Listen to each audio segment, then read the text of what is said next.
Grab your glass of wine, boys and girls. We're here with a late night Saturday poker life podcast. My name's Joey Ingram, aka Chicago Joey. Tomorrow, Super High Roller Bowl 300K is going down. I think we're going to be doing a stream along with it, a little companion thing where we'll be sitting here and maybe some guests. I don't really know what's happening, but we'll see. Tomorrow it's going down, and then we're going to be doing shows each day after the Super High Roller Bowl on Monday, Tuesday, Wednesday, Thursday. It's 5 or 6 days this year.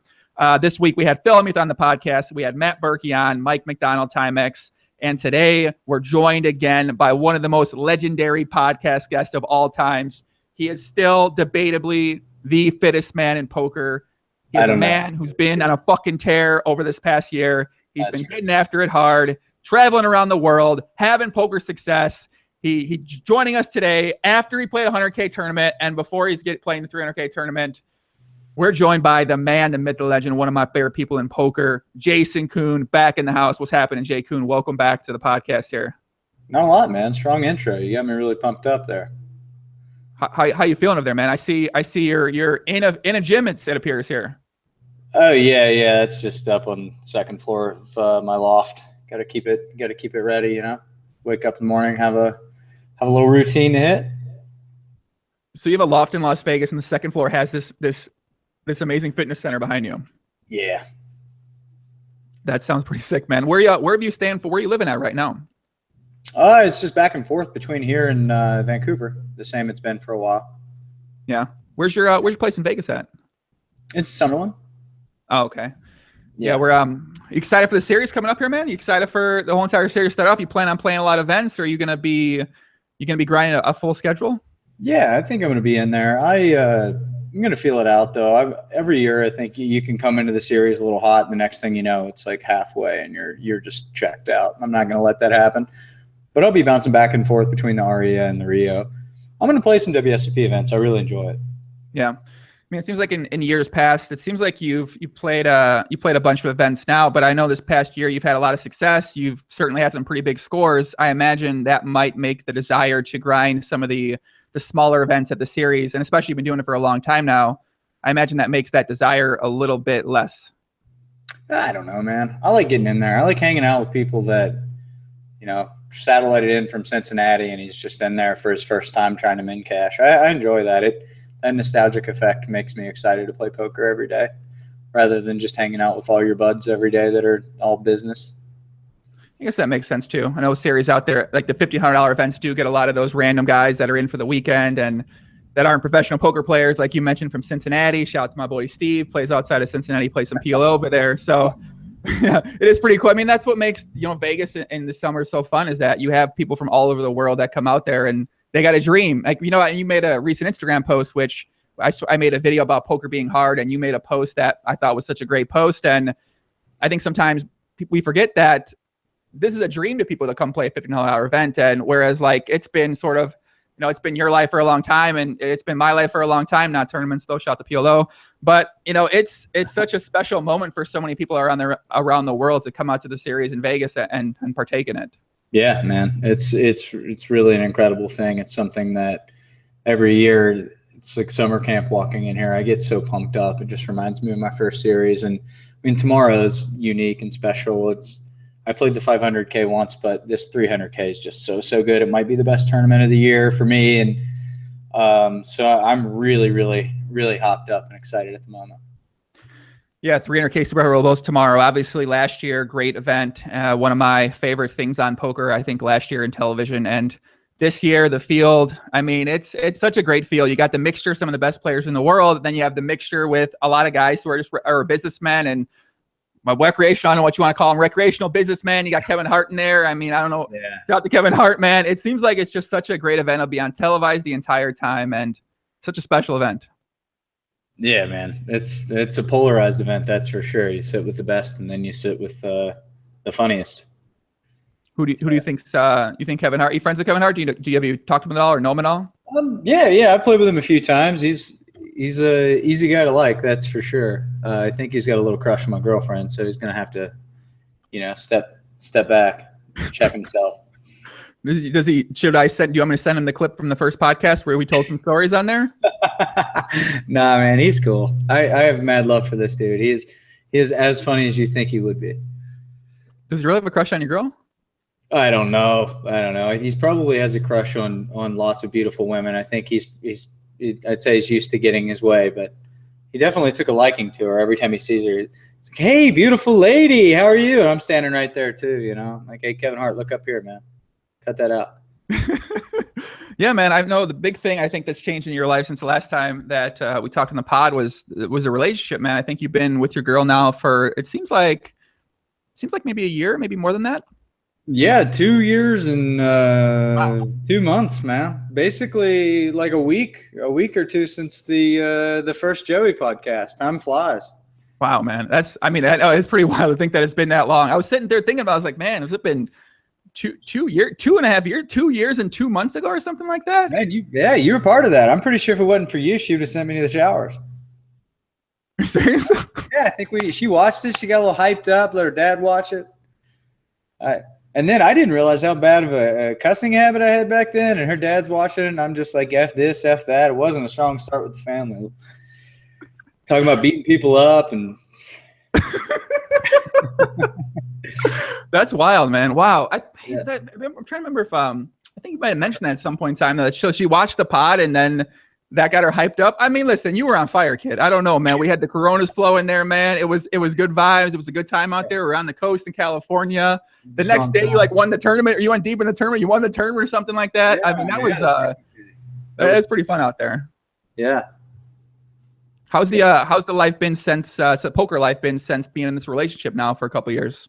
Oh, it's great, man. She's been running around with me. She was in Manhattan, and she quit there and started running around tournament stops with me and helping me out. And it's been there's certainly a correlation between having her there and her support and my success as of late. It's just nice to have something bigger to escape. Like you're tilted when you bust a big tournament and you walk home, and then you're like, oh yeah, okay, my life's still pretty damn good. It's been really, really great. Yeah, it seems like you guys are both really into the same things with fitness. Obviously, you debatably the fittest man in poker, the man who has a nice fitness setup back there in their home. So I know that's super important to you, and it seems like from some of the stuff I've seen you post that she shares that same passion. I imagine for you that makes it even better. She's a complete freak. Yeah, she's definitely more fit than I am. She takes jogs for fun. Most people don't do that. She's like, oh, I'm gonna go have a fun jog around the block 10 times. Does she play poker at all, or has she gotten into the poker world? Nah. She fires a little bit here and there for fun, but not her thing, and I like it that way. Yes. Yeah. It seems like some girls I know that then if they date a poker player, they get married or something like that. They do play more poker. They tend to get into it, and it makes sense, especially when you're dating someone who's great at the game, and if that's what you're passionate about, it's sort of easy to let that passion come over you and be like, well, I want to play. If like that's what my partner plays, then I want to try it out too, and I want to play. Yeah, I think it's great to have them involved, and if they're enjoying playing it, doing it. But it's also good to express to them it's totally cool that you have your own thing, and this is my thing, and it doesn't have to be your thing. And we can talk about stuff that's not poker related, since all of my best friends are also poker players, and we're sitting around talking poker all the time. It's nice to talk about something different in the evening. Yeah, I think that makes sense. I remember back when I grinded every single day, I'd always say, man, I want to find a Potland Omaha girlfriend, Jason. I want to find a girl playing the great game of Potland Omaha, preferably mid and high stakes, preferably one that likes to play online, 24 table. Like that's what I was looking for. But yeah, I don't know. It takes a sick human being to play PLO for a living. I don't think you want that from a girl. She might be too much for you. Yeah. Well, I don't actually know any, so I don't know. I don't think I have to worry about that quite yet in my life. But shout out to anyone out there. I know some live players play on the East Coast there. I'll see you this summer this year at the Cash Games at Aria 2-5-10, 5-10-20. Find me at the table. Look for me with the backwards hat on there. So, man, what's happening with you and Ben Greenfield? So I remember we chatted a few times, maybe over the past year, and you mentioned there would be a combination potentially of a seminar or something like that combines different aspects of poker and fitness. Yeah, that's still a thing. That's still very much a thing. It's shit's been getting crazy, man. I mean, it's like really, there's poker every single day, and that guy is busier than I am. He's like, I have an endurance race in Norway this week, and then I'll be in Austin giving a speech about this or that related to fitness all the time. So He's really pumped to do it, and I am too. It's just about finding a time that works for both of us. We were aiming for the summer, but I had 3 days. 3 days for that I could give him, say, hey, we can, we'll fire this up in Aria, and we'll try to get like a small group, nothing big, maybe 40 people max. And I gave him 3 dates, and he's like, I just can't do it. I'm wanting to be in the country for those days. So it's going to happen. I just want it to be, I don't want it to be one of those things that was rushed. If I'm going to approach it in a way where I think I can add a lot of value to poker players' lives, I want to make sure it's the real deal. It's not something that I hurried up and put together. And right now, I'll just be honest with you, it's just been poker every day. So we're going to shoot for the fall. I think that a really good time would be around 5 Diamond, like maybe right before the WPT in December even would be great, because there's a bunch of people here. I mean, it's really, if you guys have any ideas, you can definitely shoot them at Joey. Because I need to find a time when a lot of poker players are in the same area, but also there are flexible days where people can take a day off and put 6 to 10 hours into something that's not sitting in a poker table. Well, I got to tell you, Jason, I don't know exactly what the makeup's going to be or how much it'll be, but I promise you, it'll be Phil. I trust me, it'll be Phil. I no doubt about it, man. Why don't you talk a little bit about what the idea you had was, because I think a lot of people out there probably, would be interested in hearing more of it.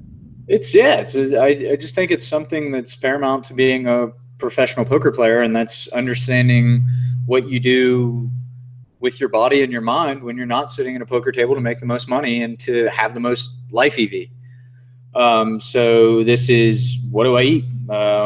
How should I improve my sleep? How do I deal with stress? How do I deal with swings? How do I deal with staying in shape whenever I'm on an airplane 100 days a year? This and that. Every basic question to improving the quality of one's life, and how do we hack this? How do we make our lives more efficient for being a traveling poker player, or any poker player for that matter? Like if you're behind a computer for 300 days a year, whatever, how do you eat correctly while you're grinding 10 hours? What supplements do you take? What kind of therapies should you be using? Meditation. So it's really a holistic approach to improving your game outside of what you can do from like learning theory or actual table poker work. So what do you feel like some of the things you've been doing to sort of improve your own self and improve the way you feel, the way you think, and just the way that you're approaching poker in life right now? Man, there's millions of different ways. Like I wake up in the morning and I'm like, he's gonna hang upside down, I think. You really don't know. Like this for 3 minutes, or like there's an acupressure pad here that helps with headaches or back pain. Just lots of different little hacks that I do every morning. There's tons of different parts of the routine. I fill up the bathtub with 5 bags of ice and get it to 45 degrees and get in there till my chin's in the water and sit in there for 15, 20 minutes. There's lots of insane things I do every single day to try to help myself compete with all these superstars. You say you sit in a cold bathtub with 5 bags of ice for 15 to 20 minutes? Yeah. Lately it's been run a CD that I like. I've been on a Sturgill Simpson kick, but like Kings of Leon, that's been another one. And just kind of try to make it like, look how long the songs are. Try to pick whatever, 7, let's say 5 tracks go for 16 minutes, and then I'll just run all 5 tracks until I get out. The first song really sucks. The second song kind of sucks. After that, you're chilling. Huh. Jonah, can we get some ice tonight from the store, and we're going to try this tomorrow? Please. Yeah. We're going to put 5 bags of ice. How long should I start? How long can I start? Just do 12 to 15, but don't puss out, because I probably don't wimp out. How about that? I don't want to offend anyone. The first 3 minutes, you actually think you're going to die, the first couple of times, because you're not used to that kind of pain. But after that, it goes away. You got to lock it up mentally and be tough. There's a great quote from Tony Robbins. I'm not going to get this right, but it's something to the nature of, anytime your mental state is in a place that you don't want it to be, change your physical state and it will snap you out of it. And that's something that's applied so well to my life. Like if I have an awful Sunday, what do I want to do? I want to go have a burger and drink 4 beers, but instead I'll just throw my headphones on and go sit in an ice bath for 15, 20 minutes. And I swear to God, it's like you did a bunch of Molly or something. You get out and you're just like, whoa, feeling like a boss. You change your physical state. It'll change your mental state. So what else is in your morning routine besides doing the inverted and doing the cold shower? You got to get 10 to 15 minutes of sunlight. Clearly, I don't get a lot of sunlight. I'm a pale, ginger, weird-looking fellow, but I expose myself to sunlight every single morning. I do a lot of things your circadian rhythm is going to be fucked up if you play live poker, just because one night you get in bed at 10 p.m. and the next night you get in bed at 5 a.m. or whatever. But doing a lot of things to filter blue light out at nighttime really helps your deep sleep.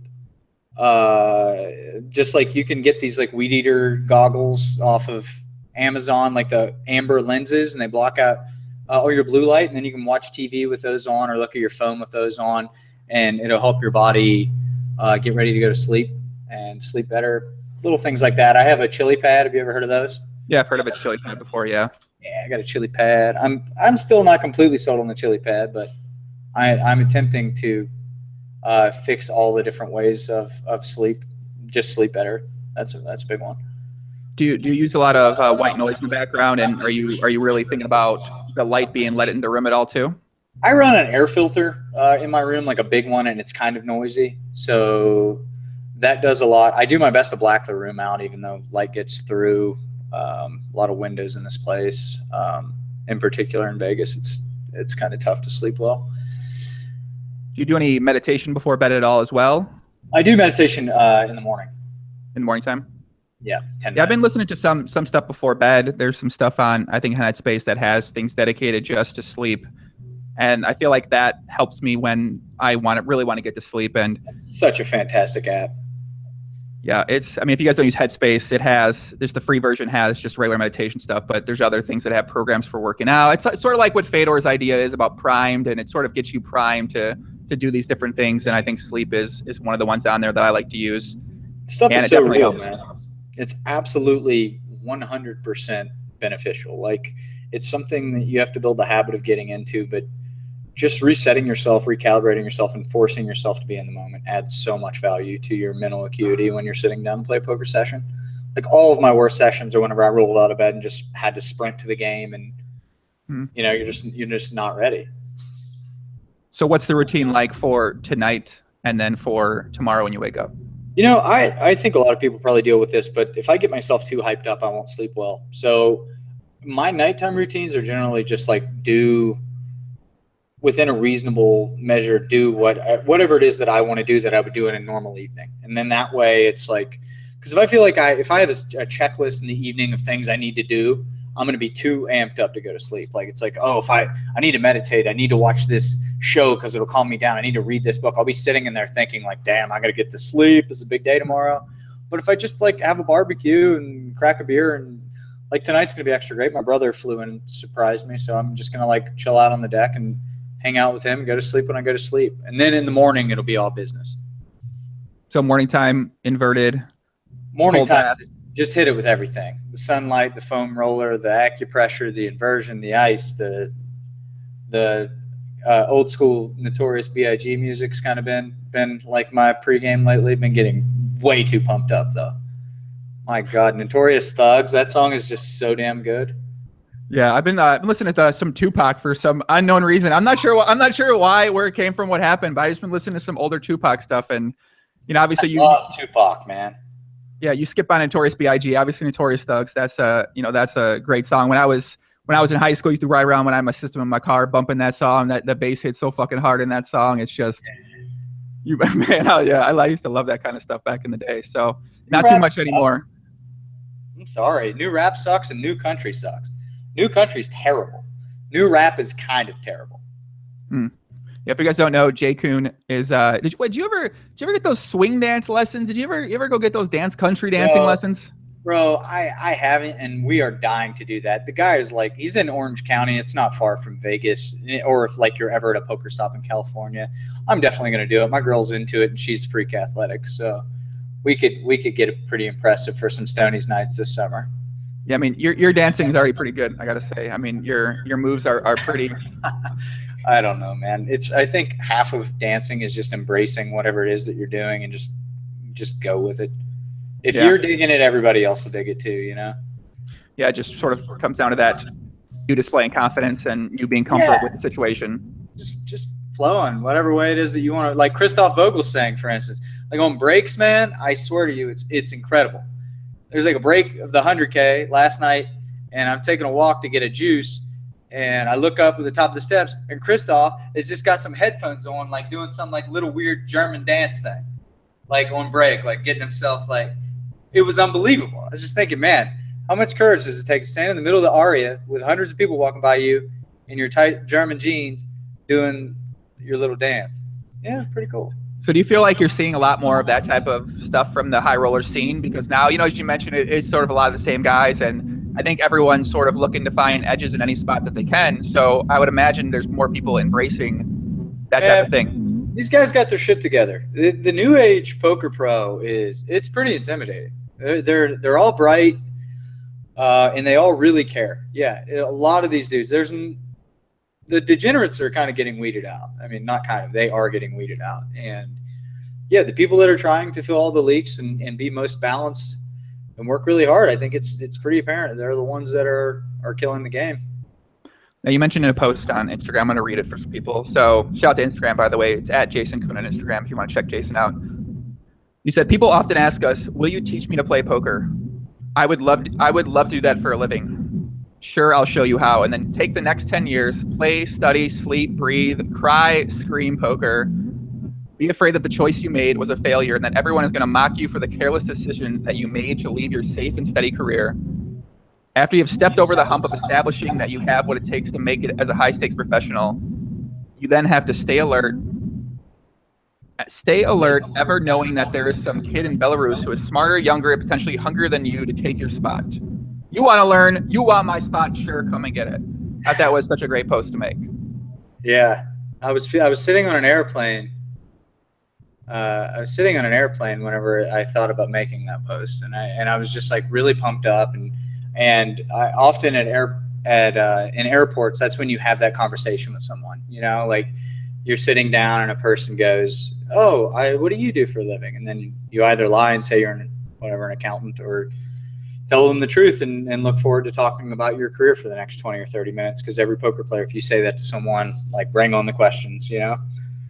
And it is something that's just, and I'm sure this goes for a lot of different careers, but something that's taken for granted. It's so hard to become elite at whatever it is that you do. I mean, it just takes such a life commitment. I mean, you're talking missing holidays with your family or spending time with your friends and sitting in a room alone. And like, I remember sitting in Whistler by myself.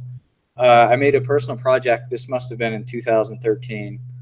I had a cabin in Whistler and made a project to like play X amount of cash game hands and see what rate I could win at. And for the first like 35K hands, I was a loser. And I remember like putting my head on the table and like crying and just being like, how is this possible? Like, I'm trying everything that I can do to just not have what it takes to make it. And like actually like sitting there isolated by myself for a week. No one was there. Like Ben and I were rooming together at the time, and he was in Vancouver and I was up in the cabin. And just every single day, I didn't ski. I didn't do anything. I'd just look at these beautiful mountains and play on the internet. I was getting my ass kicked. And there's been several different iterations of that throughout my career. You know, you run into walls that you can't beat, and you either decide, is it enough, or do you do what it takes to get through it? And I think that it's admirable either way. Like, sometimes you just had enough and you can throw in the towel, but it takes a special kind of crazy almost to just not allow yourself to give up. And I know for me, like, I'm a guy of pretty average skill set. I'm sure that I have some intangible things that help me play at a very high level, but at the same time, am I Jungle Man? No. You know, am I Ben Tollery? No, I'm not. So it has been really, really hard for me to constantly, because I never want to be the guy that's lying to himself and being like, I'm the greatest poker player in the world, whenever, you know, you're not winning at a 2K tournament like you see oftentimes. I never want to be that person. So yeah, I have tons of love for all poker players at every level, because I know there's been some type of dedication and some type of wall that you've had to break through to get to where you're at. So what ended up happening then with that specific time when you were trying to beat the cash games? Well, I paid a lot of money for coaching, and I beat those cash games. You feel like that was a very good thing long term to do? Yes, that was the beginning of me leaving tricks behind and starting to approach poker from a game theory standpoint. And for the first couple of years, that transition was so hard, because my entire career was crafted around setting up traps and outthinking people and guessing what they were thinking about me. And then to kind of force yourself to just leave that behind and focus on developing fundamentals. And that's a really hard adjustment to make. But it is something that once it clicks for you, it's kind of neat, because then you get to throw in the exploitative stuff too, and kind of find that balance of when to exploit and when to default to what you think the optimal approach is. And but you kind of have to be on both extremes to really find the fit.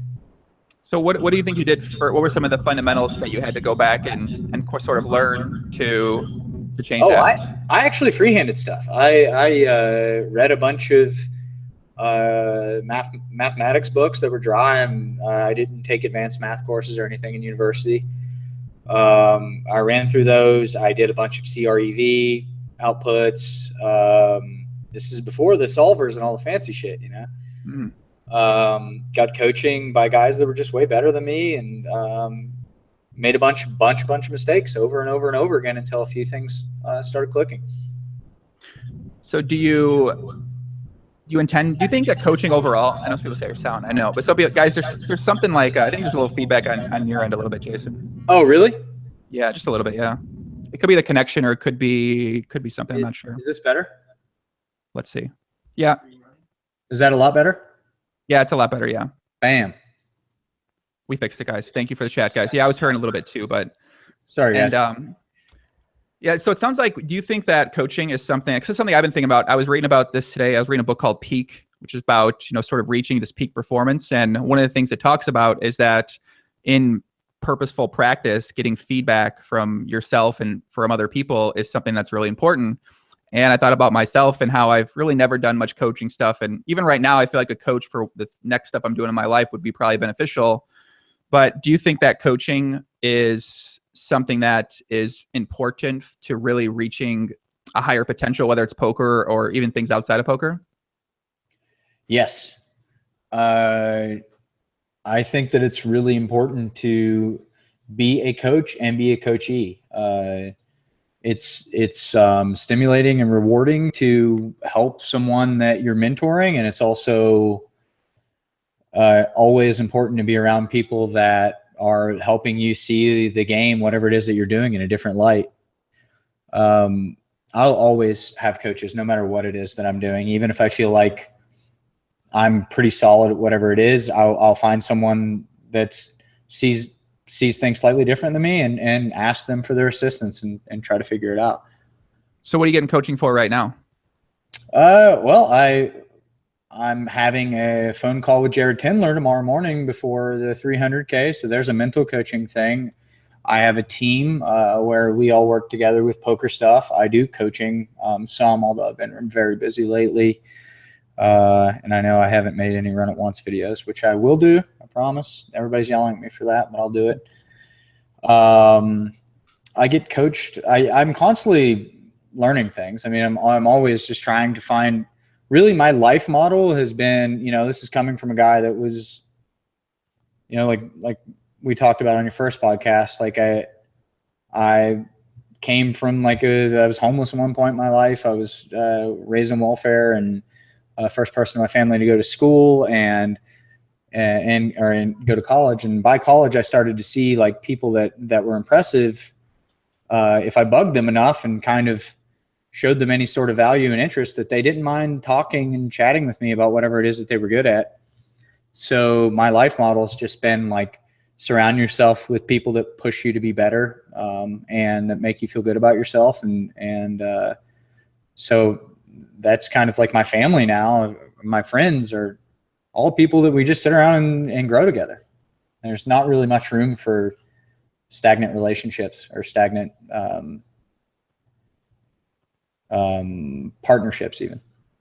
So I guess by stagnant, you mean, I guess you probably see your approach to life as you're trying to push yourself. You're trying to get better at whatever it is that you do. You're trying to figure out, okay, I'm going to find information out there about this, and I'm going to find someone out there that knows about this. I guess, so what happens when you encounter some people who maybe they share that about one area in their life, but it doesn't necessarily spread to other things in their life. And while when you might engage with them about certain things, then that energy comes out. But then about other things, it's sort of like or lazy or whatever, I don't know, whatever you want to call it. How do you approach relationships with people like that? Yeah, I think it sounds cold, but I think you have to cut it. You know, like life is, I'm 31 years old. I'll be 32 in August. It's insane. Everything's blurred by. You know, I've been playing poker for over a decade now. And you just don't, none of us have time to sit around and fuck around with people that are making you feel bad about yourself, or have just decided they're going to sit around and feel sorry for themselves and that the world has treated them unfairly. Like when you're around people with that kind of defeatist, the world owes me something mentality, you just need to run away from that shit because it's cancer. Like, honestly, there's no secret. Like if you're if you're from the United States of America and you are raised in like lower class to the ultra wealthy, regardless, like you're like what, top 1% of fortune. Everybody says that all the time. And it's so true. And if we sit around and like, oh my God, like today, you know, I had so much equity when I was all in this 100K and things didn't work out for me and it's fucking sucks because now rather than cashing, I lose 200K and this and that. You sit around with that attitude, you're just going to poison yourself. And you just, you have to, it's totally cool to be pissed off. I'll tell you, like I get mad. Like I get mad for short periods of time. I get frustrated at myself. And sometimes like, I just have to say like, fuck, you know, like, damn it. I really wanted to win that. And then you get it out of you and you don't sit around and think about like how you were 82% to have 3/4 of the chips in play in the tournament or whatever. You just don't waste your time with that shit. You find people that don't have time for that themselves and that are moving forward and that have insight to offer you and support to offer you and that are real to you. They don't lie to you. They don't blow smoke up your ass. And you just move forward. Like that's what life is like constantly waking up excited to learn something new and to add value and become a better person. And there's so much information and so much opportunity out there for us that absolutely none of us have time to sit around and waste it feeling sorry for ourselves. So how do you approach when you've had a lot of success? You've had a lot of success at this point, but you still want to keep pushing yourself to be better. So how do you sort of balance that out in taking appreciation and sort of understanding that, hey, I've done a great job. I've achieved so much. I'm in a very good position in my life to do whatever I want to do. But at the same time, I do want to keep pushing myself. And I think when I think back about it, I feel like, you know, gratitude is something that a lot of people talk about, a lot of books talk about. It is something that you want to have. And I feel like it's something I'm trying to develop because with that mindset of always trying to get better, keep improving. You hit a step. Okay, let's hit another step. I feel like my balance was personally off in that, and I wasn't really appreciating enough. But it seems like a fine line to have when you consistently have that mindset of wanting to just keep improving. Yeah, it's also like human nature. It's our evolution is saying, get out there and move forward, move the species forward. You have to go. You have to have this urgency about you because you have to reproduce. Your life is going to end soon. You know, do this, get better, make more. So that's every day we wake up, and the animalistic side of us is going to say that to us. And it's really hard to just constantly have enough self-awareness to snap out of that and say, all right, I'm going to slow down. And that tree outside is like really beautiful. I'm going to look at that pretty tree for a little bit. You know, it's kind of hard to do simple things like that. You were talking about Headspace. That's an amazing app for that, to help you with gratitude and being present. I can't say that I'm great at it. Like I feel the same things that you and everyone else has felt with the relationship of wanting more and wanting more out of myself and expecting more. And but if you build little protocols to kind of snap yourself out of it, that's one way to help. If that's do like I don't know, 5-word journal every morning or whatever it is. Just, or just have something, you could put something physically in your apartment to snap yourself out of it. Just like put like a little Buddha on your kitchen cabinet. And every day you walk by and you're tilted, you just look at the Buddha and say, oh, all right, yeah, snap out of it. Or like a picture of a great place you were with your family or whatever it may be. But it's honestly, it's all a trick, man. It's like, it's all a trap. Like life is what it is. I'm not saying it's like life is grand and great. Like, sure, it probably is. But like, even if your life is kind of shit, like you have a lot of options to move out of it almost always, unless you're like really, really unlucky. And you have a way, like losing feels the same to me as it did whenever I lost in college. Whenever I lost a 215 Sunday Million in college, like I'd like, oh God, I got to run to the shower and steam this shit out. It hurts so bad. Like, what am I going to do? And now it's like, whatever, you lose this big pot in a cash game. It's the same shit. And it's always the same shit. What's important isn't the figures or the buy-ins or the goals that you've accomplished or the money that you have. It's really, the entire trick to life is just like snapping out of it and looking around and being like, I'm going to have a good day today. Like today's pretty cool. And if you do that all the time, happiness is a trick. It really is. Like some people, sure, they have the chemicals in their body to like be snapped into that much quicker. Like people that are just like running bad and have anxiety or depression, like that's an absolute real thing, you know? And I'm not saying like I'm on the lucky side of that. I have a lot of natural help to being happy. But I'm sure it's the same thing. Like it's really just about building enough of a structure around you to be able to control your impulses and control evolutionary animalistic behavior and replace that with practiced out routines to help you just simplify life and say like, life's pretty good. And if you do that, you'll keep your sanity and you'll be happy. There's really no secret to it. So when you bust 100K today, I was fucking steaming, man. Today was so hard. I haven't walked out of a poker room that fast in a while. Like I'm usually always good to be like, good game, guys, like shaking hands, this and that. Today I like tapped the felt, said good game, grabbed my bag and walked out. Like I didn't even say bye to Ben or anybody. I don't know why I was attached today. It could have been because we played till 4 a.m. last night and I didn't get a chance to wake up. It was like I said, I rolled out of bed, right? Went right in there to play, and I don't think I had a chance to really care. And I wanted it a little bit too much. Anytime you want it too much, they're going to take it from you. You know, like that doesn't just go for poker tournaments. But anytime you want it too much, you're not getting it. You can't want it too much. You gotta just whatever. Let's just whatever happens, man. Let's go. You know. You feel like when you want it too much, it's just you're putting something else out there. You're not thinking straight. You're not thinking your optimal way. It's just like, I'm not saying that it changes the way the cards are going to run out or any shit like that, because it won't. But at the same time, it's like you're just making an unrealistic expectation for yourself. You know, it's like, hey, I'm average in chips. There's 13 people left and 8 cash. Like, it's kind of a normal thing to not make the money there, you know? Instead of like, oh, I'm 12 people in between me and 1.9 million. Let's go. It's like it's such a ridiculous mindset to have. Just go in and play like an animal, and whatever happens, happens. You know, when you're attached, you're not going to play like an animal. You're going to play like something that isn't you. That's for sure. Yeah, I mean, it does make it interesting in that tomorrow we got the 300K coming up, and I think that starts at maybe 2:30 p.m. Eastern time there. So it's a very quick turnaround, and you can't really let these feelings sit with you and steam with you tomorrow, because tomorrow, I mean, now this is like you're on the main stage, the fucking cameras are on, it's live around the world, everyone gets to see. It's like, man, this is such a huge thing to be able to take something like that. I mean, you know what I'm saying? You gotta just you gotta regroup there. You got no fucking choice, basically.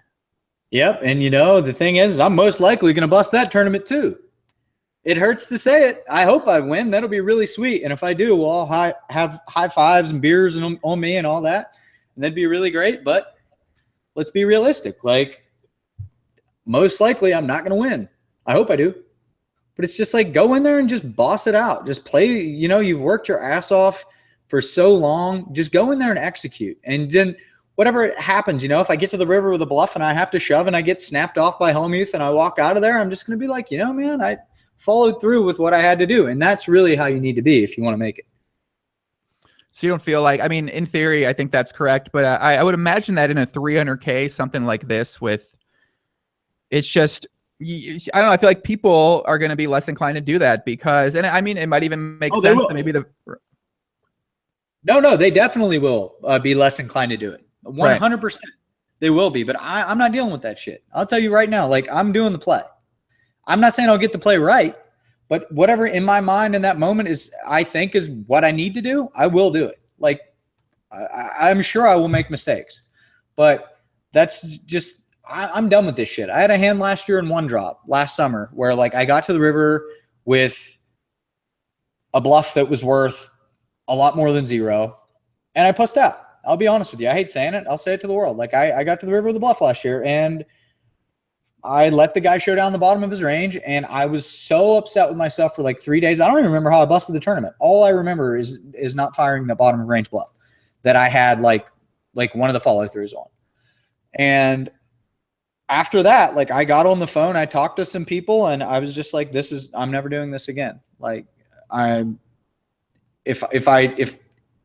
if I'm like, I feel like an attachment to the situation. And I kind of feel bad saying this because I think a lot of poker players that are watching this podcast are going to get a lot better at poker. Like, honestly, like just from that alone, like don't be attached. Just if you've got that doesn't mean punt around and play like a complete moron.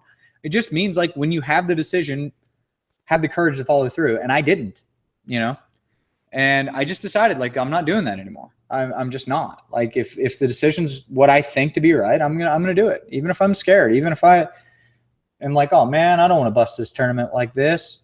I'm just gonna put it in the middle.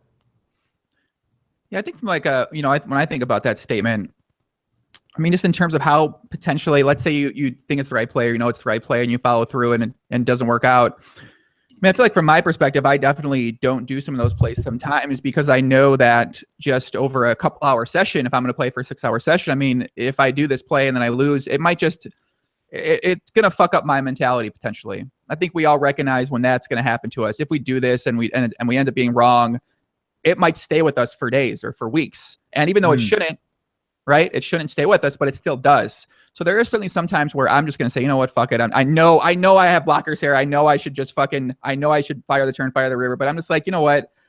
I'm going to decrease my variance right now. I'm going to check and I'm going to just keep my sanity here. And I feel like I do that pretty often. And it seems like for me, I mean, there's no way to really know for sure, but I challenge that. I think that's the human connection that I'm talking about, that we all feel and that I felt today, mind you. And I do like lots of work on this.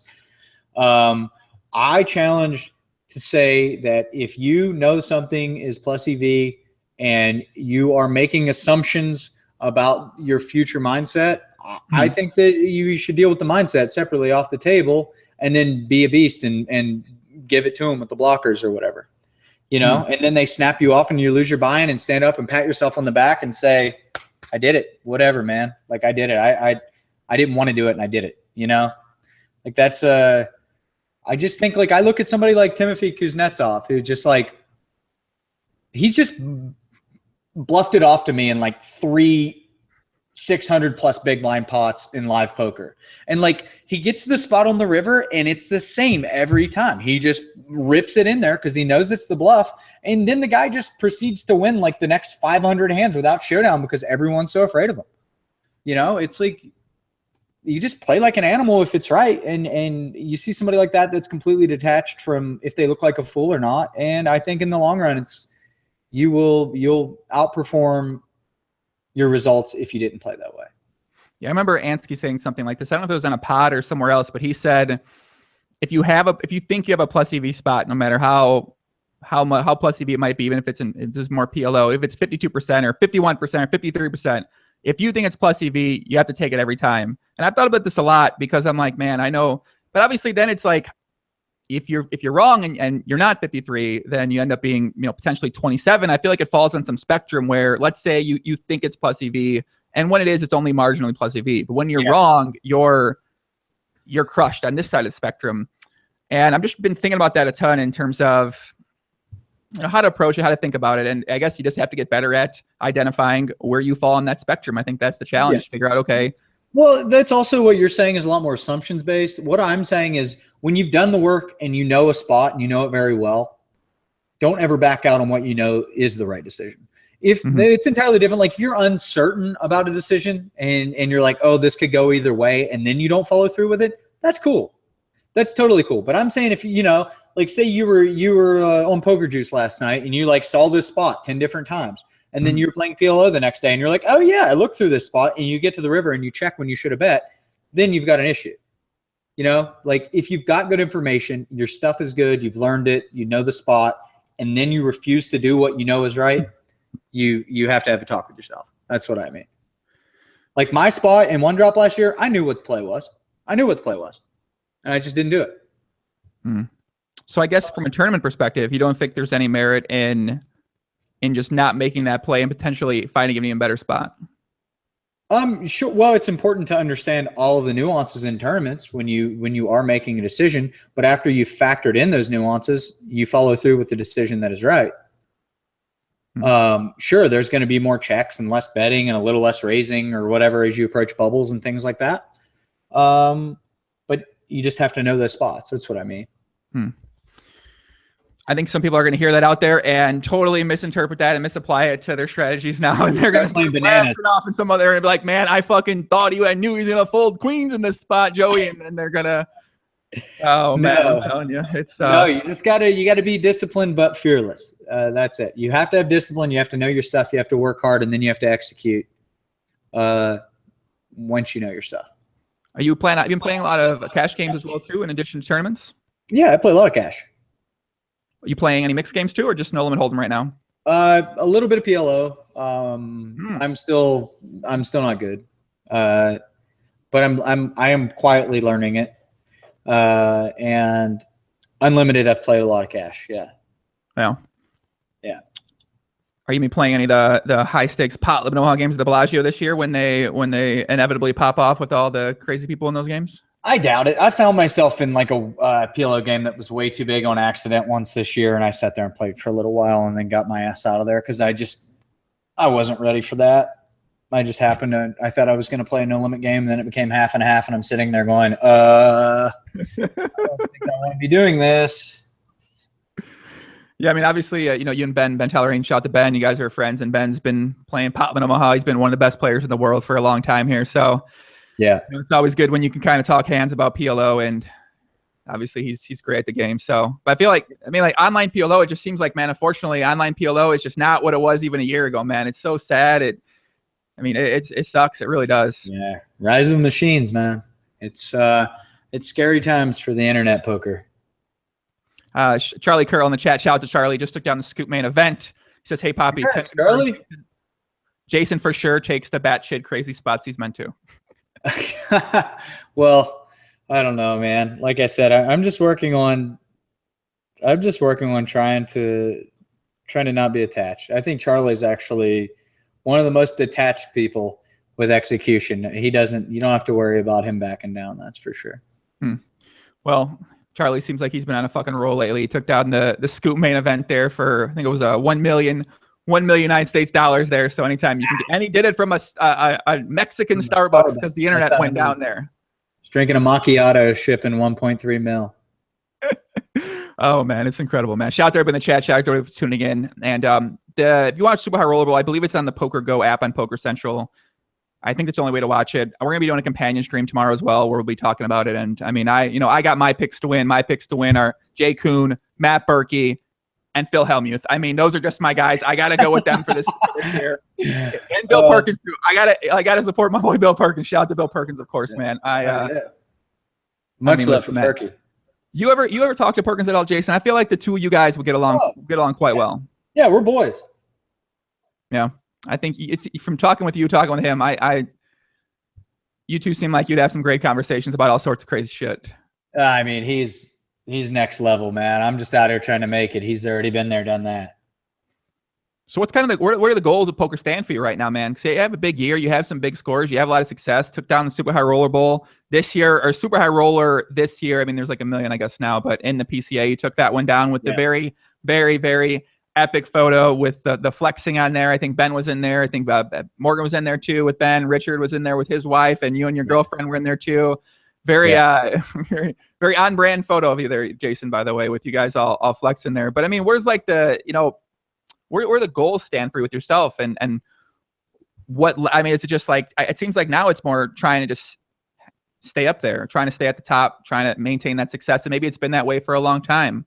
I don't know, man. It's what it is wake up, be in love with what you do, and work hard at it, because I love to work hard at things. And it's my favorite thing to do is just sit around and figure something out and grind out stuff that I know no one else wants to do. I just have a sickness with that. I just love knowing like this shit is so boring, so I'm going to do it for 4 hours. I love that. Same way with squats. I just put another plate on there. Let's just do it because it'll make me puke. Let's just do it. So with poker, it's really, I don't know how long, man. I'm just going to go until I wake up one day and I say, all right, that's cool. It's time to do the next thing. It's time to be a gym coach, or time to go learn how to surf, or whatever it may be that I want to do. I really like poker and I like to compete. Before poker, it was track, and before that, it was boxing, and before that, it was football, and whatever. I really like to get in there, but there's just so much amazing stuff to do. There's so many amazing people that I've been fortunate enough to meet. Right now, I'm still very much in there, and I think that poker is going to be good for quite some time. So I'm going to work hard and try to build up some cheese and some security and figure it out. I just don't think that I have the power to make that assumption of like where I'll be in 6 months. I just have no clue. Yeah, it does seem like the High Roller Bowl, the High Roller circuits, the 50Ks, the 100K. I mean, it 25Ks. It seems like it's only getting bigger and bigger. Yeah, and it seems it's wild to see. Yeah, it's huge, and it's like everyone's pretty good, man. Everyone's pretty good. I don't know how good I am. Like, I think I'm pretty good. I've worked really hard, and I have a lot of reasons, like quantitative reasons, to believe that I'm pretty good. But there are so many really great people, like really great, And I'm so over the idea of like walking around being like, yeah, I'm the best fucking player in the world, man. I'm the best player. No, I just want to like win money and like compete, and hopefully like I stay relevant. And whenever I'm not relevant, I'll either work and become relevant again, or I'll say, all right, enough of this shit. Like, but tourneys are huge. There's lots of variants. It's really easy to be the guy on the podcast being like, man, I've just been drinking green tea every night, and that's why I'm winning so much. It's like, no, I probably won ace, king to queens with like 2 tables left. And that's the difference, So it's just, yeah, there's a lot of win rate there, and I believe that I'm winning, and I'm playing it not because I'm a degenerate, but I'm also not going to sit around and kid you and just say like the heater's never going to end, or like this, it's like, it's just a joke. There's too many great players. This is a pretty good question from the Adam Fox in the chat. Poon, have any top 3 book? I can hear a little feedback, but have any top 3 book recommendations or documentary recommendations? All right. If you're trying to get your diet on point, what else does he have in there? Get this book. This is, can you see that? The Perfect Health Diet. This is an unbelievable book. Perfect Health Diet. Yeah, it's by Paul Jaminet and Shujing Jaminet, 2 Harvard professors that were living unhealthy lives and just decided to figure out how to eat well. And it's like paleo perfected, effectively. And it's a really, really great default diet for everyone. You don't have to be like a freak athlete to, it's actually for just like I said, they're 2 college professors, like middle-aged, no muscle. And they're very scientific. There's case studies on every single bit of advice that they have. And they're also, they have a constant forum where they're learning together. They're not saying like, this is the gospel, only do this kind of thing. It's a really good general book to learn for nutrition. What other stuff have I been reading? I read like an investments book that was really basic and fun. If you don't have that much knowledge on finance and you're trying to build some long-term stuff, it's Boglehead's Guide to Investing. It's the people that started Vanguard, John C. Bogle. It's like a group of people that just loved his investment strategies. And it's kind of like a basic how to build up your money, even if you're not making that much kind of book. I read Death by Black Hole by Neil deGrasse Tyson, and I read Sagan's book, Billions and Billions, which will like warm your heart. My God, that's a hell of a book. The last chapter in that book is called In the Valley of the Shadow. It's him on his deathbed, like writing his goodbye letter to his family. If you don't cry, you're not a human, I'll tell you that. So there's some recommendations. That was some clickbait. That was some clickbait right there with that description of that last book. If you don't, but you will not believe this last chapter. Oh my God. Yeah, that was great. Oh yeah. And if you want autobiography, Scar Tissue, the Kiedis one, the Red Hot Chili Peppers lead singer, that shit is unreal. It's how out of line is he, Jay Kuhn? What level of out of line is he? I mean, the song Under the Bridge is about him laying under a bridge doing heroin with a Mexican drug lord. That's how out of line he is. Okay, it's out of line. Yeah, that is definitely out of line, man. That is sounds pretty. That sounds pretty fun in some ways. Let me think about that more. Let me make sure we're live here. Let me make sure I want to say. That sounds out of line. You're right. That sounds very out of line. So. Yeah, I'm trying to keep this. I know. I told Jason, we try to keep this one short because I think the last time we did one, it was definitely a couple hours. So we'll try to keep this between. We'll go here for about 15, 20 more minutes, and we'll let him. Cool. Let me answer some more questions. Man. Let me get some more from the chat.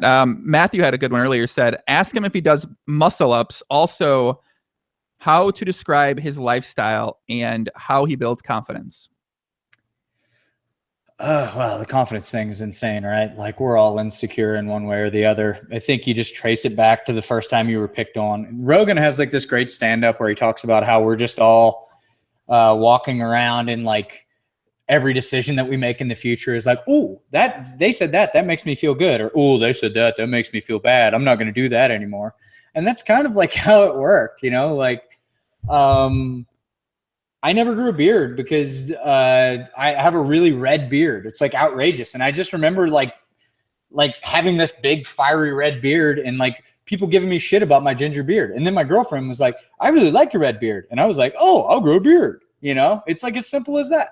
So I don't know, man. Don't be as hard on yourself. Like you're born with what you got, and like that's enough. And yeah, we don't look like Brad Pitt, or we're not like LeBron just flying through the air dunking shit, or like Ike moving stuff with our minds or whatever it is. But you got what you got, and just like love yourself and stop being such an asshole about it. That's what I tell myself. I'm like, man, like stop being such a baby. Like I walk in and I like see Elliott Smith walk into a poker room and I'm just like, God damn it. Is that guy really 6'8" and look that good? Like, what the fuck is going on? It's like, get over it. You got what you got. So building confidence is just really that. Like, love yourself and embrace your vulnerabilities. I think like with people, especially if people see you embrace your vulnerabilities, they'll fall in love with you for that. That's really something. Like just if you fart in front of a girl, fart again and smile at her and she'll think it's funny. Rather than sitting around holding in your farts, hurting your belly, just let one rip and smile at her, and then she'll probably fart at you back. And that might be a little weird, but the whole thing is like we're all just like kind of feeling each other out, just embrace it. Jonah, that's an infographic right there with Jason. We're gonna get to one of him flexing with that quote on there. No, I'm kidding. We're not gonna put that one up on Instagram. We love Jason. We love these infographic quotes right now on Instagram. We're all about these things, man. All right, not the fart one, man. That was a little weird. Yeah, I'm not gonna put the fart one on there. That's for sure. All right. I'm not going to put the fart one on there. Would you do muscle ups? I love doing pull-ups. Like I do a lot of them, but I don't, I haven't really tried muscle ups. I haven't torn labrum, so it took a lot of my strength away. Yeah. How's the body feeling overall? I know you said you got an MRI yesterday, I believe. Yesterday, actually, yeah. And you know what? I've been calling this a torn labrum for the last year, and I just realized I was lying. Dr. Roddy McGee called me or texted me today, who, by the way, is probably the sickest orthopedic surgeon in Nevada. He fixed Joe Rogan he does the stem cell injections and all that, and fixes UFC fighters. And he hit me up and he said I had some kind of bicep tendonitis. So it may be a lot better than I thought it was. So I'm going to go have a couple of different injections done, and maybe I can get back to moving some weight around. So are you still going heavy on the squats, or are you going heavy on anything? Squats how you puke, baby. Squats, deadlifts, If you're not deadlifting, you don't feel like your whole guts are about to pop out of you. You're doing something wrong, man. Deadlifts are so good and squats are so good. You guys want to see my form on a squat? I of course we do. Sure. Let me dial you in. I'll let you look at my ass. Hold up. Next up, Jason Kuhn on the squat rack. Nah, this is the form right here, baby. You gotta get deep with it. Okay. You do jump squats. What the fuck? It's not even warmed up. That's how you do it. That's a good one. What the hell? Let me try that now. Wait, how much weight is there? Oh, that's 65 pounds. Okay, I thought there's like 245s on each side. I'm like, what? No, those are bumpers. So guys, if you're not doing jump squats like that, please fix your form and send it to us. We'd like to see your jump squat form. You can send it to us on Twitter at Jason Kuhn, at Join Room 1, please. Everybody do squats. If you're 80, do squats. Just do squats. What if you got knee problems, man? I hear a lot of people out there complaining about their knee hurts when they bend down. If they got to put their leg, they got to put it out more if their knee hurts too much. It sounds like get your knee fixed and then do squats. Well, there you go. Get your knee fixed and get your knees fixed, boys. That's pretty good advice, man. I feel like people they underutilize the doctor, they underutilize professionals out there who have studied the body and their specific part, whether it's the back, the knee, the shoulder. They've studied this stuff for years. They've worked on it for years. It's like going to learn poker and going to learn from I don't want to mention names. It's like going to learn poker and learn from some guy who says he beats the 1-2 game at the local Horseshoe Casino out here in Chicago, or you can go learn from from somebody like Hollywood Haxton. It's like who do you want to learn from in that spot, right? Sure. It's like same thing to me. The best teachers in the world are right at your fingertips. You can go buy their book. You can read Newton, or you can get on YouTube and watch some amazing personal trainer teach you how to do plyometrics or whatever it is. It's just about effort and routine. We had a really good question here in the chat. What is he? Nope, not the lighting one. Could Kuhn beat Helmuth at basketball? I've heard Jason's a madman on the court. I don't know. Yeah, maybe lacks the fundamentals a little bit, but he's a madman and he's got a lot of effort and heart and energy. Yeah, my basketball game is like my 2006 poker game. It's just you're just in there winging it, playing crazy. Yeah, I've heard you and you and Dave certainly bring you and Dave Benefield, shout out to Raptor. You guys bring the energy for sure. Yes. Well, he's actually just really strong and good fundamentally. I'm just like throwing the ball off the backboard on accident, like accidentally slamming people, and it's really messy. It's just like a goofy, uncoordinated. I'm coordinated. I just not with a basketball. I don't know. It's weird. DK Poker says, who is he impressed or inspired by in and out of poker? Ooh, that's a good question. Man, in poker, there's so many. I mean, I really could sit here and talk for 4 hours of every attribute of what impresses me, but I'll tell you lately, man, Eric Seidel is just so fucking cool. Like, I really wish Eric Seidel was my dad. He's the coolest guy in the world. He might find that offensive because we're homies. But, man, he's just like, hey, why don't you come by my house? We'll listen to music one day. I come in his house. He's got like a 10-foot wall with thousands of actual CDs because he likes the sound of CDs compared to MP3s. And he has speakers that I don't know how much they cost, but they definitely cost more than like most people's houses. And we sat there and just like listened in these recliners, just listened to music ranging from like 1870s gospel music to like Jimi Hendrix just melting faces off on these speakers. He's just like such a boss, and he's so smart. He sees things, and then like the next week you're playing him and you see him do something that like some little GTO wizard did, and he's just really smart and adaptive and very, very relevant still. And then outside of the poker world, my God, man, there's so many impressive people. I would say Elon, but like honestly, Elon's like, he's the man and he's going to change the world. But I've heard some bad stuff about Elon. I heard he was like bad to his wives and like was dancing with his wife at their wedding and whispered in their ear, I'll always be the alpha, in her ear, like shit like that. You can't be doing that, but mad love for Elon, what he's doing for the world. I don't know about the rest of that. And then, of course, Donald Trump's an American hero. I'm sorry. That guy's such a fucking pog. I'm just kidding. I really don't like that dude. I don't know, man. Jacob's getting fired up. Oh, I've seen this look before, boys. I know what comes next here. I can tell, man. He's just, like I don't like that dude, man. I'm sorry. Yeah. Next. Oh man. Adam Weeks in the chat says, tell Jason shout out from Beckley, West Virginia. My man. Hell yeah. I've been down there. That's I went down there whitewater rafting, Upper Golly, baby. I don't know what is that, a river, a lake? You don't need to know. Class 5 rapids. That's a shout out to the Rapids in West Virginia. Josh Reese says, Papi, ask Kuhn what his favorite pre-game mental focus / endurance / stamina supplement is. Ooh.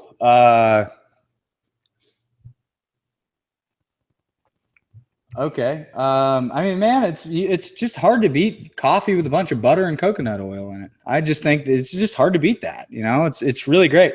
Get yourself a nice burr grinder and some actual legit freshly roasted organic beans, high altitude beans, and make yourself like a pour over bulletproof coffee one morning. You just can't beat that. Little Ceylon cinnamon in there. That's simple right there. Simple. For sure. So what kind of, you put coconut oil and you put almond butter in there or regular butter? No, yeah, grass-fed butter, unsalted. Like the default one that you can find everywhere is Kerrygold. But if you can find like a local farmer and just get unsalted butter from their pasture-raised cows, and then MCT oil, so medium chain triglyceride oil. So it's just the good fats out of coconut oil. Dump that in there. It's Asprey's bulletproof coffee. You know, you don't have to call it that, but he branded it. So that's a really good one. I like to be fasted for the first 4 hours I'm awake or whatever, and that's a great way to do it. So you don't eat for the first 4 hours you're awake? No breakfast at all? No oatmeal? No nothing? No. Well, lately it's actually been I've eaten about 2.5 hours because I've slept in later, but generally wake up at 9, eat at 1, and then eat until 8:30 or 9 p.m. and call it a night and don't eat again. So are you eating like 3 big meals, or how are you structuring your diet during that time period? I listen to myself. I don't think that eating like 6 meals a day or 3 meals a day is right or wrong. I think it's just important to get the right amount of nutrients in your body, and whatever's convenient for your time schedule, set it up around that. I do a lot of, so my day's food kind of looks like this. Wake up, do bulletproof coffee or some exogenous ketones with coffee, and then just fast it out. And then when I get hungry, do like a 5-egg omelet with avocado. This Gringo Mountain salsa is what I've been using lately because it's easy to find and it's apple cider vinegar based, no sugars. Do that, and usually I'll do some skirt steak or something with that, and bunch of green stuff. Just grab handfuls of kale or spinach and just eat it until I don't want to eat anymore. And then fast it out for another few hours, just drinking maybe some kombuchas or sipping on some tea and water throughout my day. And then for dinner, I'll do usually post-workout, I'll have a bunch of carbohydrates with a big fat piece of fatty protein. So ribeye or some wild salmon with a bunch of leafy greens and either sweet potato, or I'll do some white rice. Lately I've been doing this coconut cream white rice, which my girlfriend makes. It's so good. Bunch of fat in it. Yeah, that's kind of it. Easy guys. Food porn. Food is easy. Food's easy. You don't have to make it difficult. Like, eat natural stuff that came from the earth and eat a lot of it and you'll be good. Don't eat processed nonsense. I can confirm Jay Kuhn is a cooking wizard in the kitchen. I did get to witness it firsthand, and I'm gonna make you a couple nice dinners this summer, man. My cooking game is so far improved. You've been in the lab pretty hard. Got some new dishes for you. That's awesome. Yeah. What's your schedule gonna look like this summer? I'm going to play a bunch of the RA tournaments. I'm going to play World Series 2. Like I said, I'm not going to burn myself out. My man, Richard Seymour, who I got so much love for, I mentioned to him, man, it's like the Rio gets crazy during the summer. And he's like, all right, well, I'll drive out my RV and leave it there for you in the parking lot. Okay, cool. Love you, man. So I'm going to be chilling in the RV. We'll do an RV podcast, Richard Seymour RV podcast sometime this summer. Yeah, I'm going to come out there next Thursday, and we're staying there for 48 days as of right now. So it's I don't. I'm trying to stay alive here, Poppy. I don't know, man. You know, I get out of line sometimes, so I don't got that girlfriend to keep me in line yet. Get up to Mount Charleston, get out to Stoney's on Thursday and do some line dancing. You'll be all right. If you want to put that down, line dancing, we got a Red Bull, of course, too. Shout out to everybody there at Stoney's. 100%.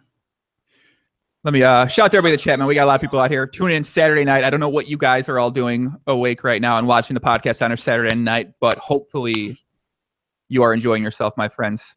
It's always great to have Jason Koon on the podcast, even though it's been a while, kid. I feel like, I think I may have, I think it was like a year later. I said, hey, I think I saw you again. I was like, going to a pod. And then we talked about maybe doing one again, but then just sort of went away a couple more months. I brought up again. And then I feel like now we're here and we've been trying to maybe do something for the last, I don't know, maybe talked about it, I suppose, for the past couple of months, but we finally made it happen tonight in between the 100K and the 300K. I know, man. Believe me, I promise you, it's a miracle I'm on here right now. I was not in the mood to do much talking to anybody, but I had a feeling if I got to see Chicago Joey's face, I'd cheer up a little bit and be ready to bring the pain tomorrow. Yeah, I could tell when we first started talking. Obviously, I could tell that you were definitely, a little bit down, a little bit, sort of. I mean, just from talking to you, knowing you, yeah. It's pretty easy to look at me and know where I stand. I generally I'm self-admittedly a very emotional human being that it takes a lot of work to not be emotional in a lot of situations. I used to call that passion, and then I realized I was just being a dickhead. So, I mean, it seems like that, having that girlfriend around is someone that probably brings you out of that mode. She helps you kick it out of that and snap out and realize, hey, man, she's the greatest, absolute greatest for sure. It's absurd. I don't know how that happened. That's one of those ones where you're just like, I don't know how it happened, but I'm not going to question it. Glad we're here. How do you think it happened? Maybe it was the podcast. It might have been the pod. I'm like so absurdly far out of my league. It's not even. It's like it's seriously a joke. Like we should have a separate podcast on just how pure that was. Just absolute, total run good. It's really comical. I wake up some mornings and I look at her and I go like, she doesn't even have any makeup. What the fuck what is going on? I got all this weird stuff happening on my face. I look like a dude from Lord of the Rings, like one of those little elves with the beard and the crooked nose and all that. And she's just like this perfect looking human being. I really don't know how it happened. I hope that continues. Bobby, I don't know, man. I think you could give yourself a little more credit, my friend. Come on, kid. Come on, man. Yeah. Come on, man. Let me get some questions here, more questions here from the chat. Guys, guys got some questions, man. Bring a couple more on here, man. Jay Koon is here, and Jay Koon is excited to share some knowledge with you guys out there. He's excited to play the 300K tomorrow. And Alex Carvajal says, if you had to restart your poker career, what would you do differently? I could go back to when it began. Yes. Or start like now. Both. Okay, began, I would do a lot of stuff differently. I'll tell you what I would do. I would learn to play six max no limit, and I would be nosebleed shot taken in those gi games. Where like Hack and Z and those guys all won like 20 million. That's if I had like a 100K roll, I'd be sitting with it at 501K. I'll tell you that. Dare I say No, I can't say GTO, but that's something. Maybe I'd just been firing 20 BB bullets, but I promise you, like, those games were insane. Play more cash early. I did a good job of playing a bunch of heads up sit and goes early in my career, which helped develop me. Be a little easier on myself, I guess. Like that's just, you can choose to make things painful, like we've been talking about all night. And things like hurt me for a short period of time now, an hour here and there. But like back then, it would hurt me for a day or two or 3 or 4. Like especially if I made a big mistake or something, it would really bother me. So like expect a lot out of yourself, but just be quick to forgive yourself too. Grind more, but pre-Black Friday, of course. Like the games were just so good and we were all just sitting around printing and we just thought it was going to be that way forever, Like everybody's getting deals, dudes are getting fucking deals and guys are playing six max NL winning 30 BB per 100 and that was just normal life back then. Or like multi-entry, like Sunday, you'd win an obscure tournament for 80K. It was just like, so yeah, it's, hindsight's always 20/20, but there was a lot of great action that I was busy, like playing tennis with Gboro or something, rather than grinding. So what about if you started today? What would you do? I'd be looking for another career. Tell you that. It's just in No Limit for sure. PLO, you still got some time, but the machines are just too good at this point. Internet's gonna be completely dead. Live, you can make a living, and if it's something like you're crazy passionate about, then sure, like go grind 5-10 at the casino for the rest of your life. If you're cool, like making 60, 70K a year, whatever it is. But the glory days of poker, like there's like Party Poker's doing amazing stuff, and there's going to be great live poker, and Party's going to have some great online stuff. I'm really like stoked about that. And there are going to be a few years of really great poker all around left, but I just think that massive moneymaker boom, there'll just never be anything like that again. And there are other games out there that maybe aren't as cool or sophisticated as poker. Maybe they are, that are being invented that you could start like with the tricks. You could start back like in the phase where there's not GTO yet, where there isn't solvers, where there isn't guys that have written amazing math books on how to beat this game. And you can just get in there like in the wild, wild west, like Doyle, and just figure it out and like learn to crush a game like StarCraft or whatever it is, and maybe make millions doing that, So look for a poker variant that you could eventually solve with GTO that isn't nearly as developed as poker is. Yeah, I think a lot of people always ask this question. Obviously, they're starting playing cash online, whether it's on PokerStars or a Eurosite or Bovada, America's Card Room, or they're playing 1-2, 2-5 at the local casino. And I mean, I think everyone that's doing that I seems like I talk to, they all want to be professionals. They all want to be guys who are making a living from it, whatever that living is. They don't want to have their job, and they don't want to have whatever. And they say, should I keep doing this? Should I keep pursuing it? And obviously, it's a tough question to answer. It really is. Man. It's a personal question. We all want what we don't have, and we all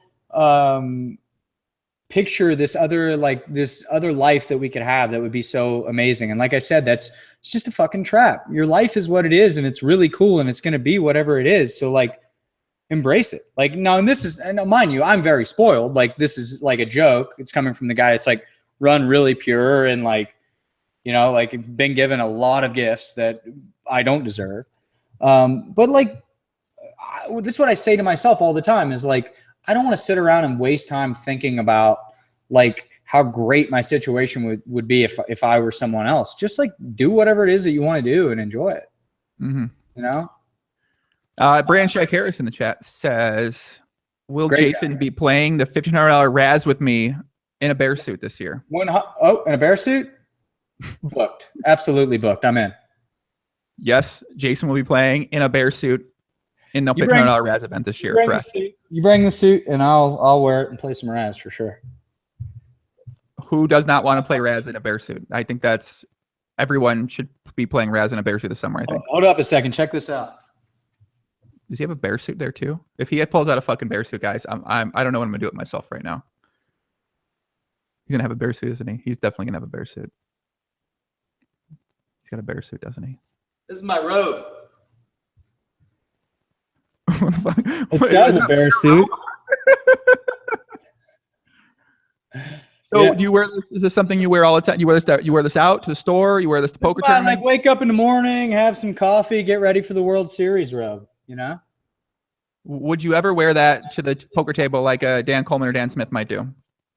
Well, it's not cool now since they've done it, but yeah, man. I mean, it's one of the most comfortable things I own. I'd definitely wear it. How can we get you to wear that tomorrow? I can't do that. There's a dress code. Oh, yeah, that's unfortunate. Yeah, it's really. What do you got planned? You got something fancy? I mean, I don't know if you're a big suit and tie guy. You got a suit? You gonna wear a long sleeve, like a long sleeve sweater there, something like that? Me, I'm a good old country boy. I was thinking about busting out the Stetson, but maybe just for the heads up play. One time. Come on, kid. One time. I got it. It's ready. It's in a box in there. Oh man, that'd be great. You need to represent on there. I don't know if I don't think Doyle Brunson plays that, but if he did, he'd be wearing the cowboy hat. Yeah. So I know they had the table draw for 300K, guys. Someone asked about it, but I only see it on Periscope. I don't actually see what it is. So whatever Jason's table is right now, it's actually revealed. So just channel that positive energy, man. Just everybody out there, send it to me. I promise that once I win, nothing's going to change. I'm probably just going to continue to live my life the way it will be, but we'll have a big party. Like we'll have a Joey Ingram podcast, Run Good party this summer for sure. Dare I say, I always go out there and think I'm going to do a lot of podcasts. And then I get there, I'm like playing until 5 a.m. and my sleep gets fucked up. I'm waking up at 2 p.m. I'm going out to what do you got tips for people out there that can't fucking manage their time and stay sane and stay in line when they go to Vegas and they're just discombobulated by all the poker and all the activity happening there? Okay, this is going to be my last tip, and then I got to get off here because my brother flew in. I'm like, so tips for World Series. Don't waste all your money in nightclubs. Those places are a fucking joke. Sure, like you can go to a nightclub and party your face off and have fun. And like if that's your scene, do it. But don't be the idiot that falls for blowing $5K in bottle service. Like be crafty and find somebody who knows somebody and then chill at their table and drink for free. That's the play. Like you can jam just as hard. I promise you that, like, believe me, I was a 23-year-old kid out in Vegas myself, thought I'd made it. And then, I'm up in, now these are going to be old clubs now because I don't go to clubs, but like Tao and like Surrender and places like that, blowing all kinds of money that I believe I would love to have that money back. Like it's just not worth it. You're going to have a better time or the same amount of fun just going to that place with just like a standard general admission ticket, and then use your suave craftiness to get at somebody else's table and steal their bops if you're single, steal their bops. Also, I guess it's preference, but the titty clubs are overrated. If you go to them, don't bring a bunch of money and get yourself got like it's happened to so many poker players. Don't roll in there with your sweet little Rolex and all that. You're going to get got. Eat at places off the strip. There's some really amazing places to eat off strip. Sin of Japan's a good sushi spot, like middle priced. Echo and Rig out in Summerlin's a really great steakhouse. El Dorado, which is actually connected to a titty club, is the best Mexican food I've ever had in my life. Highly recommend it. It's all organic. What about, is that good? I think that's pretty good, man. I think that's pretty good. Cool. Eat off the strip. Go to UNLV and play basketball with all the poker players. That's a lot of fun, even if you're not good. Play basketball. You're talking about UNLV? Yeah. Oh, my God. I cannot deal with another summer of getting texts to go to UNLV. Like, they're every day, man. It's like 10:30. I'm like, man, don't y'all go out or something? I don't know, man. Yeah, don't you guys actually play poker sometimes? I don't know. It's like David. You can talk to David. He comes here, doesn't even play World Series. He just plays basketball every day. It's weird. I know he's in there. I don't know, man. David's he's too much of a boss. He gets to do whatever he wants. So are you not doing a house again this year? You got a place there? You stay there? That's it? Yeah, I'm a grown-up man now. I just keep me a loft out in an old person's town in Summerlin, and it's nice. It's great. Well, Jason, it's not a bad way to be, my friend. I'll be catching you during the series this year. We'll definitely be getting together. Guys in the chat, appreciate y'all tuning in to this late night Saturday night podcast. Much love, everybody. Let's have fun this summer. Boys, thanks for tuning in, guys. Be back tomorrow. Be doing a companion stream on my YouTube channel, and podcasts are going to be going on next week. Check it out, iTunes. That's all I got. I don't know, man. I'm excited for the event tomorrow. Jason, much love, brother. It's always great talking with you, and I'll be talking to you soon. All right, brother. I'll see you in real life soon. All right, bud. Peace out. Later.